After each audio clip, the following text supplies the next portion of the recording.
C'est parti. Bonjour, je fais cette deuxième vidéo aussi en même temps pour remercier les gens qui ont vu la première que j'ai fait qui parlait justement des abus de l'ASE et de la justice au niveau du tribunal par rapport au placement abusif. J'ai partagé aussi un peu ce qui m'était arrivé aussi dans ma vie personnelle avec le placement de mon fils qui a eu le 3 décembre 2025. Et suite à tout ça, il s'est passé plein de choses, toujours dans l'abus de l'ASE, hein, ça change pas. Non, non, on change pas une équipe qui gagne bien pour faire chier le monde. Hein. Enfin, tout ça pour dire que du coup, suite à ça, j'ai fait appel à la décision du juge. Entre-temps, il s'est passé qu'on a essayé d'usurper mon identité pour faire une carte d'identité à mon fils dans mon dos, sans me demander mon avis, sauf que je m'en suis rendu compte comme la caisse primaire d'assurance maladie m'a contacté. Donc du coup, j'ai dû faire un rattachement à nouveau sur ma carte d'identité qui a été refusé puisque du coup l'ASE a fait tout ce qu'il fallait pour maintenir cette fameuse carte en cours pour mon fils. Et comme je refusais de signer les documents du fait qu'ils m'avaient usurpé mon identité, je ne vais pas non plus cautionner ce qu'ils font. Ils ont été contacter le juge pour passer par la force au tribunal pour forcer la signature pour une carte vitale. Voilà, suite à ça, j'ai aussi eu mes droits médiatisés qui ont été supprimés parce que normalement mon fils était placé 1 an avec droit de visite médiatisé tous les 15 jours ainsi que son père. Son père peut toujours le voir aujourd'hui. Moi, le 22 janvier, on a décrété que je n'avais plus le droit de voir mon fils du jour au lendemain, soi-disant pour des faits, je ne sais même pas où ils ont été les péchés, tellement que c'est abusé. Et comme quoi mon fils aurait peur de moi. Alors que à la dernière visite, tout s'est très bien passé, il était content de me voir, d'un seul coup, il ne veut plus me voir. Il a peur, d'accord, pourquoi pas. Après tout, hein, on est prêt à raconter n'importe quoi pour garder de l'argent, hein, qui aux frais de l'État. Donc voilà. J'ai fait l'expertise psychiatrique qui avait été demandée, j'en avais parlé dans ma précédente vidéo avec toutes les procédures qui avaient été frauduleuses. Ça continue. Donc j'ai été quand même faire cette fameuse expertise qui n'a servi à rien, elle a duré 30 minutes. Et à part me faire discriminer parce que je suis gothique, et que en fait les questions n'avaient rien à voir avec de la psychiatrie ou de la psychologie. On ne peut pas déterminer 40 vies d'existence que j'ai en 30 minutes pour dire que je suis un mauvais parent, que je suis quelqu'un de dangereux et d'instable. J'ai voulu faire une contre-expertise puisque j'ai le droit de le faire. On a refusé ma contre-expertise. La juge m'a envoyé un courrier pour me dire que non, elle refusait ma demande. J'ai fait appel aussi sur la suppression des droits médiatisés, bien entendu, hein, parce que les abus, ça va. Et en plus, elle s'est permis d'écrire une lettre au procureur de la République en me dénigrant et en mettant que des faits frauduleux et faux, parce qu'il n'y a aucune preuve matérielle qui montre que ces faits sont vrais. Hein. Donc moi, je suis désolée, mais c'est facile d'écrire n'importe quoi sur un papier et de dire que c'est la vérité même. Hein. Donc voilà. Donc j'ai réécrit moi en contrepartie à mon avocat pour contrer. Elle m'a dit mais malheureusement là on peut pas faire grand chose, faut attendre la paix. Je dit mais je suis pas d'accord avec ça. Ça sert à quoi si on peut pas constituer de défense, si à chaque fois on veut faire un truc on nous met des bâtons dans les roues parce que ça dérange le système, parce que j'ai bien mis le doigt sur un truc qu'il fallait pas et que ça dérange tout le monde parce que j'ouvre ma gueule. Mais moi j'en ai rien à faire, je vais l'ouvrir jusqu'à temps qu'il faut pour faire passer le message et pour que tout le monde prenne conscience qu'il est temps d'arrêter le massacre et de laisser l'État français cautionner la pédocriminalité, les réseaux de détournement de mineurs de pédophiles aux frais des ASE des 90 départements qu'il y a sur tout le en total, et avec les pédomagistratures pourries de l'État qui bafouent les droits des parents, qui cassent les parents qui se rendent compte de ça, parce qu'il y en a, ils savent pas, les pauvres, ils tombent dans des trucs, c'est très compliqué s'ils n'ont pas les avocats, les connaissances et tout qu'il faut. Mais à partir du moment que tu es éclairé, que tu sais déjà certaines choses, ça dérange. Et moi, je suis là pour dire les choses. Et de toute façon, comme j'ai dit dans ma prochaine vidéo, je me battrai jusqu'au bout. Hein. Ils n'ont qu'une chance. Hein. Donc, ils peuvent toujours essayer de continuer à m'intimider. J'en ai rien à cirer. Hein. Pisser dans un violon, ça fait le même effet, les gars. Et nouveau délire aussi que j'ai eu récemment, non seulement je vois plus mon fils depuis le 26 janvier, à cause de ces imbéciles qui ont raconté n'importe quoi, la juge qui a eu en plus des cartes en main supplémentaires pour ajouter encore une couche.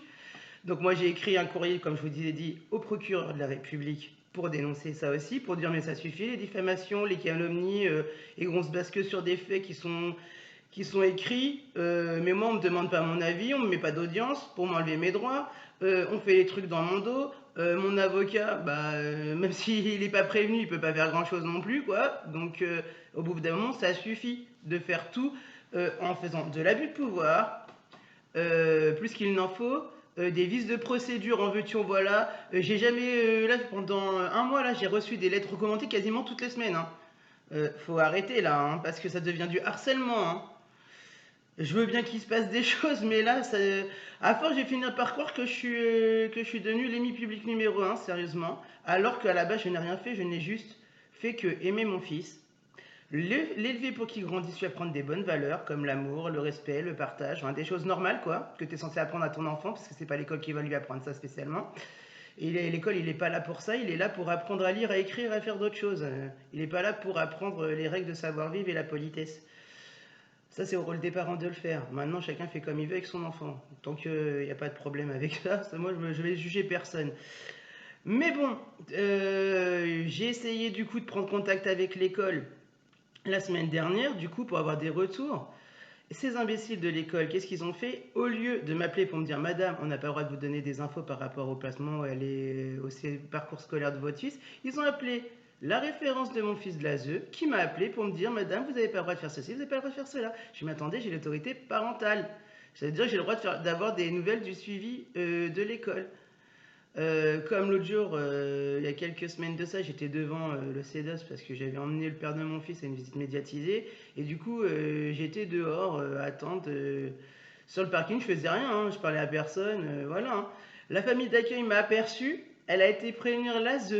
Comme quoi j'étais sur le parking dans la rue. Mais la rue est un lieu public, j'ai le droit d'être où je veux, je suis pas en tôle non plus, hein. Faut arrêter. Du coup, elle m'a encore appelé pour me prendre la tête, comme d'habitude, pour encore m'excriminer. Mais sachant que sur moi, hein, le père de mon fils, il a pas ces problèmes-là, bizarrement, hein. Mais c'est juste parce que moi, je me laisse pas faire. Et que je sais la réalité, qu'il y a bien ce que je dis par rapport au fait qu'il y a vraiment là beaucoup de placements qui sont abusifs et tenus secrets. Et ça, c'est toujours dans le cadre d'un putain de réseau de pédophiles et de prostitution des mineurs. Et c'est partout sur le territoire français, c'est pas que en Bretagne, hein. C'est aussi à Marseille, c'est aussi dans le nord, c'est aussi dans d'autres coins, hein. C'est juste qu'il y a des endroits où ça a réussi à péter vraiment et ça a pu faire éclater la vérité. Et il y a des endroits comme en Bretagne, c'est encore compliqué. Il y a des gens qui se battent pour ça, mais ils sont tellement malins pour cacher les choses que même si tu arrives à démontrer et que tu as les preuves de ce que tu dis, parce que si je dis des trucs, c'est pas pour rien, c'est vraiment que j'ai les preuves. Sinon, je le dirais pas, je vais pas m'afficher et dire des trucs juste pour foutre le bazar. C'est pas mon style. Moi, quand je dis un truc, c'est que c'est vrai, sinon je le dis pas. Et puis j'ai vérifié mes sources avant, bien entendu. Donc voilà, donc bah du coup j'ai aussi fait une première vidéo déjà au mois de janvier. Là c'est ma deuxième là pour le mois de février. Je vais faire un suivi de temps en temps comme ça, si ça intéresse des gens d'avoir des retours. Après moi ça me permet aussi d'exprimer aussi mon ressenti et certaines choses aussi parce que c'est extrêmement difficile ce que je vis aussi et mon petit garçon me manque énormément. Et c'est très très dur pour moi aussi de ne pas le partager, aussi de l'exprimer. Je ne peux pas intérioriser, je suis en pâte de niveau 5 avec une hypersensibilité très forte, comme je l'ai déjà dit. Et pour le moment, j'arrive encore à me battre, à avancer, même si c'est très dur. Et pas encore à avoir des idées noires comme me suicider ou d'autres trucs. Donc ça va, et encore avoir toute ma tête. Donc c'est bon. Mais c'est très très dur, hein, on va pas se mentir. Je le souhaite à personne, hein, honnêtement. Et les gens qui se permettent de faire vivre ça à des parents, à des enfants, c'est des véritables ordures. Ils méritent juste la peine de mort. Même pas la prison à vie, la peine de mort, ces gens-là. Parce qu'en fait, c'est eux les vrais monstres. Ils ont aucun cœur. En fait, ils se rendent même pas compte de ce qu'ils font et ils trouvent ça normal de se servir de la protection, soi-disant des mineurs, pour faire de la destruction derrière ces gros abrutis. Et encore, je pèse mes mots, réellement, parce que là, je suis en vidéo et je veux que ça soit diffusé, donc je vais pas dire trop de trucs méchants. Mais honnêtement, ce que je pense réellement est beaucoup plus noir et sombre en fait que ce que je dis là, hein. Mais si je dirais réellement réellement les mots que je veux mettre, je pense que j'assassine tout le monde juste en faisant regarder ma vidéo. J'ai pas envie. Mon but c'est pas ça. Mon but c'est d'être là pour d'autres choses, faire passer un message, faire prendre conscience aux gens qu'il y a des solutions aussi, même si le combat est vraiment le parcours du combattant. Faut s'acharner, s'accrocher, les gars, lâchez rien. Si vous avez des bons avocats, si vous avez de l'entourage qui vous soutient et tout, go go, on y va à fond. On va essayer de vous faire taire de toutes les manières possibles et imaginables, on va pas se mentir.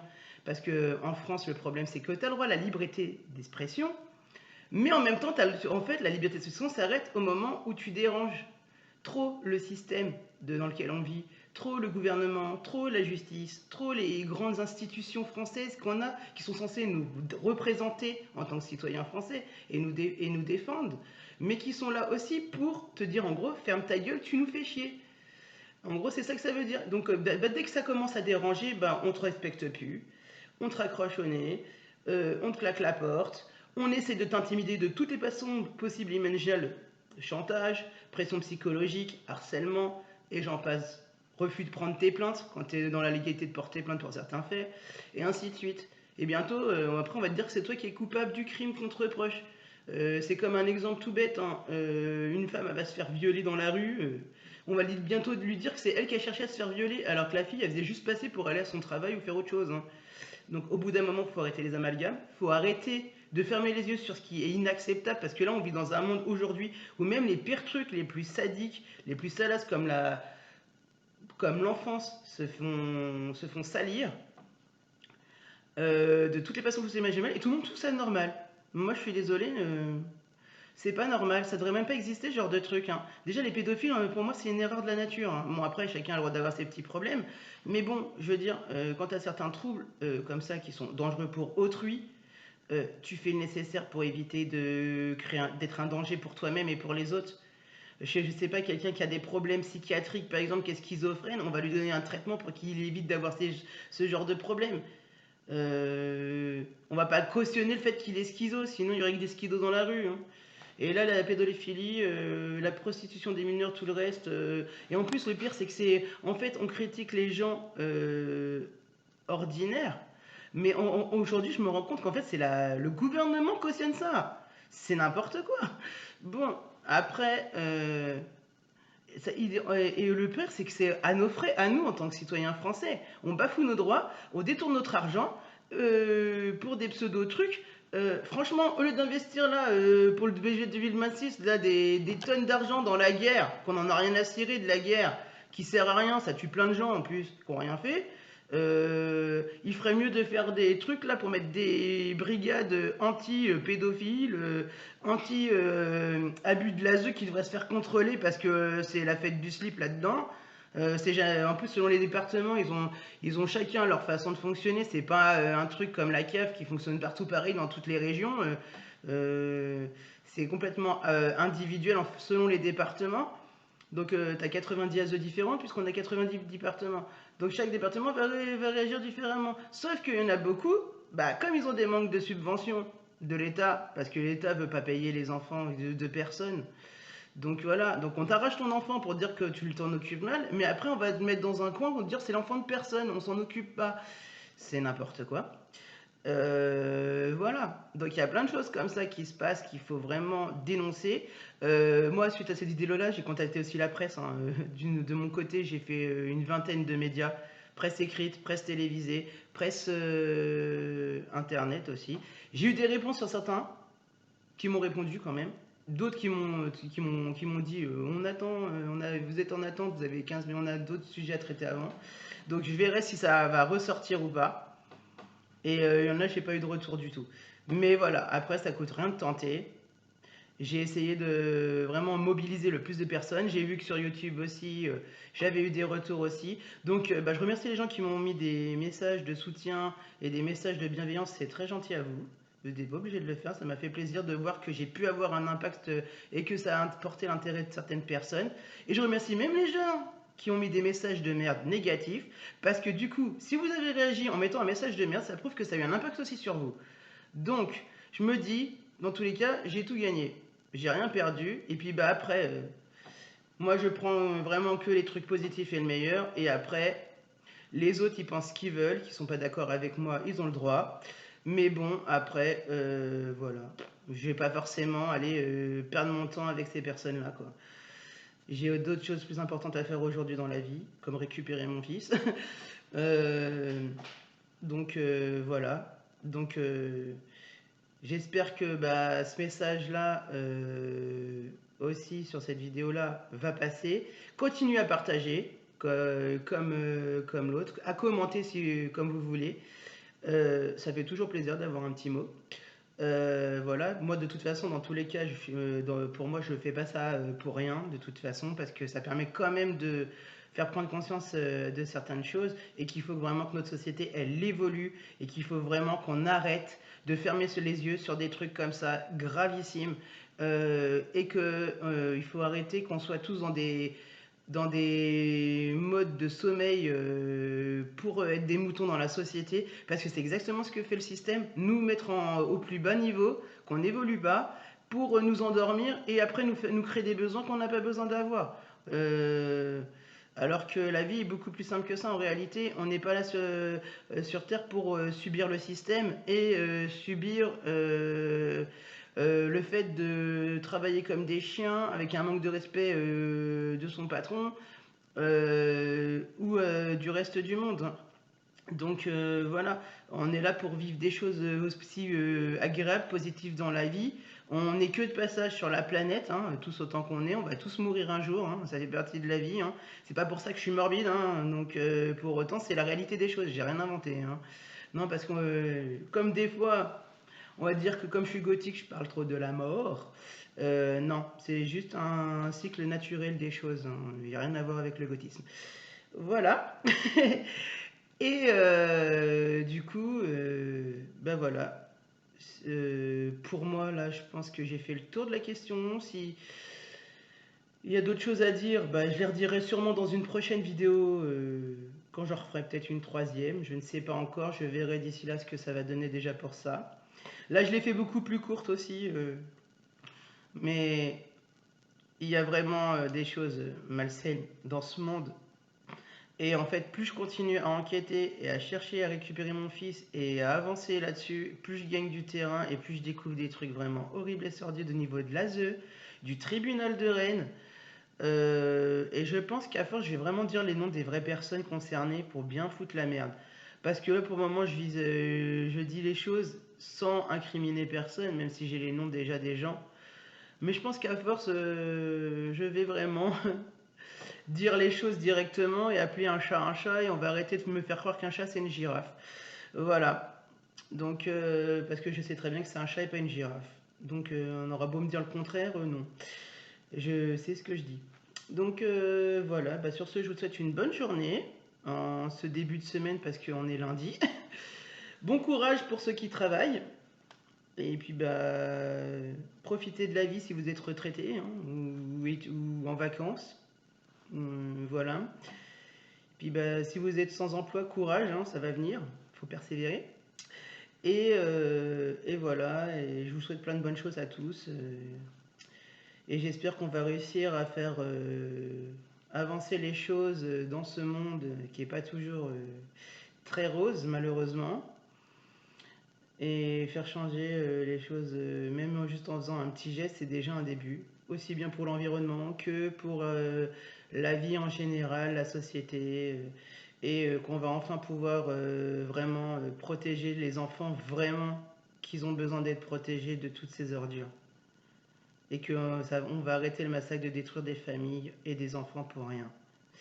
Voilà, c'est tout pour moi. Bisous!